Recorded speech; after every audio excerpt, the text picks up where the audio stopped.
পারছেন সে আজকে ক্ষমা চাচ্ছে দেশের কাছে, দেশের মানুষের কাছে ক্ষমা চাচ্ছে। ক্ষমা করবেন, ওলামায়ে কেরাম আমাকে ক্ষমা করবেন। আসলে আমি আমার ভুলটা বুঝতে পারছি। আমি আসলে খুবই অনুতপ্ত। আমি আল্লাহর কাছে তওবা করি, আল্লাহ তাআলা যাতে আমার গুনাহগুলো মাফ করে। এবং বিভিন্ন জায়গায় মানে মানুষের ভয়ে, বিভিন্ন জায়গায় মানুষের ভয়ে এলাকায় ঢুকতে পারে না, তাই বলে সে এভাবে মুখ দেখে দেখে হাঁটতেছে। বুঝছেন বিষয়টা কোন পর্যায়ে দাঁড়াইছে? এভাবে মুখ দেখে দেখে বিভিন্ন জায়গায় হাঁটতেছে, জঙ্গলে জঙ্গলে ঘুরে বেড়াচ্ছে এই মানুষটা। তবে দর্শক, আরেকটি কথা আপনাদেরকে বলে রাখতে চাই, এই মানুষটা, ওনার পিছনে একটা সময় অনেক মানুষ হাঁটতো, দেখলে সালাম দিত। আজ ওনার পরিস্থিতি দেখুন, বিভিন্ন জঙ্গলে ঘুরে বেড়াচ্ছে।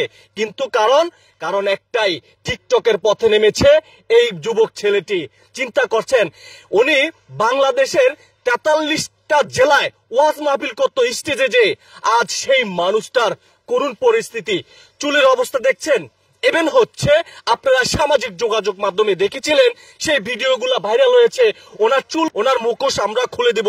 চলুন আমরা ওনার সাথে কথা বলি। ভাই আসসালামু আলাইকুম। ওয়ালাইকুম আসসালাম। ভাই, আপনি জঙ্গলে জঙ্গলে ঘুরে বেড়াচ্ছেন কেন এইটা মাথায় দিয়ে? জঙ্গলে না ভাই, আপনারা আসছেন, আপনার সাথে সাক্ষাৎ করতে আসছি। তাহলে আপনি বাড়িতে যান নাকি? আমি বাড়িতে যাবো ভাই। কবে যাবেন আপনি? যাবো সপ্তাহখানিকের ভিতরে। এলাকায় ঢুকতে পারেন? ঢুকতে পারি না, জাতির কাছে ক্ষমা চাইছি। জাতির কাছে ক্ষমা চাইছেন? অবশ্যই। মানে কি আপনি আগের পথে ফিরে যাবেন? অবশ্যই ফিরে যাবেন আপনি? তবা ঘটতেছেন? অবশ্যই। তবে আজকে আমরা ওনার মুখোশ ফাঁস করব।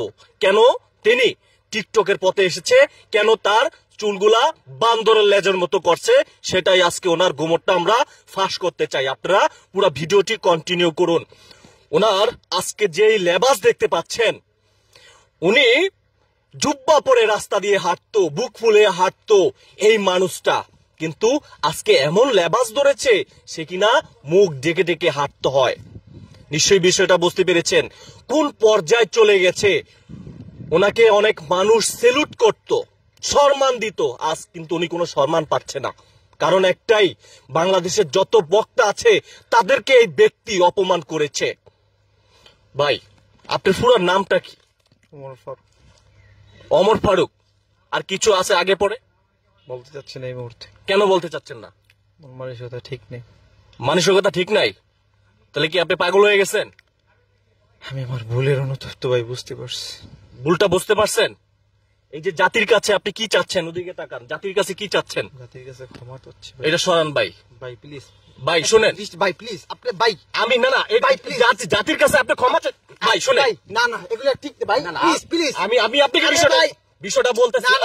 অমর ভাই না বিষয়টা বলতেছি। আপনি মন করতে পারেন না। জাতির কাছে ক্ষমা চান, বেশ ভালো কথা। আপনি জাতির কাছে ক্ষমা চান, কিন্তু বিষয়টা হচ্ছে আপনি এই যে দেশের যে এত বক্তা আছে তাদেরকে কেন অপমান করলেন? আসলে আমি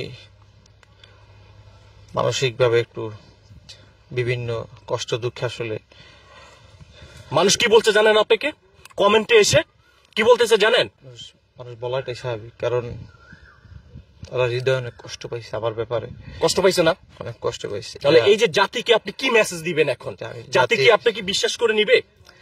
জাতির উদ্দেশ্যে আমি হাত জোর করে ক্ষমা চাই, যে তারা যাতে আমাকে, ওদিকে তাকান, ক্যামেরা তাকায় কথা বলেন, যে সবার কাছে ক্ষমা চান আর তার উপরে উঠান। জাতির উদ্দেশ্যে আমি হাত, ভাষাটাই কিরকম জানি ভাই, কথা বলার ভাষাটাই এরকম ভাই। আপনি জাতির কাছে ক্ষমা চান ভালোভাবে। আমি আপনি আজকে 2 দিন যাবত মিডিয়ার সামনে জাতির কাছে ক্ষমা চাচ্ছি, ওলামায়ে কেরামের কাছে ক্ষমা চাচ্ছি।